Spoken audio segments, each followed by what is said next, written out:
मैं अभी जो इसमें दुर्घटना में जो घायल हुए उनको मिलकर आया हूँ हॉस्पिटल में, और इसमें से 6 लोग जो है उनको कल डिस्चार्ज भी कर दिया गया। बीके हॉस्पिटल में थे 6, और 6 लोग अभी सुप्रीम हॉस्पिटल जो यहाँ सूरजकुंड में ही है उसमें है।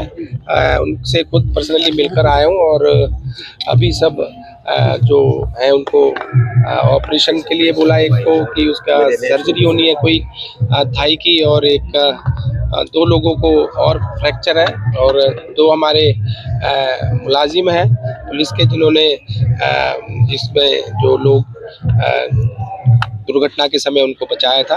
तो सरकार ने जितने भी जो घायल हुए उनको सबको इलाज के लिए बोल दिया है कि इलाज सरकार उनका कराएगी, और 1 लाख रुपए अलग से उनको दिया जाएगा। और जो हमारे SHO जो इंस्पेक्टर थे जो जिनकी इस दुर्घटना में मौत हो गई, उनको एक बच्चे को सरकारी नौकरी और जो भी सरकार की तरफ से उसका लिए किया जाए, क्या आर्थिक मदद दी जाए वो दी जाए।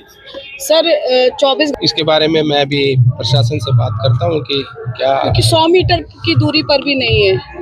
मैं इसके लिए भी अभी प्रशासन से बात करके बताता हूँ, और इसके लिए एक FIR भी करा दी गई है, और एक ADC के अंडर में एक कमेटी भी जांच के लिए बना दी गई, जो जांच के बाद जो भी पाया जाएगा, जो भी कार्रवाई होगी वो करी जाएगी। सर बार बार वेंडर के खिलाफ कार्रवाई की बात की जा रही है, लेकिन जिन अधिकारियों की जवाबदेही और जिम्मेदारी थी NOC से लेकर ग्राउंड समीक्षा की, उनका नाम कहीं पर भी उजागर नहीं किया जा रहा है। वो सूची क्यों नहीं सार्वजनिक की जा रही है? देखो, ये कमेटी मैंने बताया ना कि ADC के अंडर में कमेटी बना दी है, और जल्दी जो भी जांच में पाया जाएगा, चाहे कोई भी दोषी हो, उसके खिलाफ सख्त कार्रवाई की जाएगी। सर लेकिन जो 2 आरोपी गिरफ्तार किए गए हैं उनके नाम उजागर कर दिए गए हैं, लेकिन अधिकारियों के नाम पर अक्सर चुप्पी साध ली जाती है।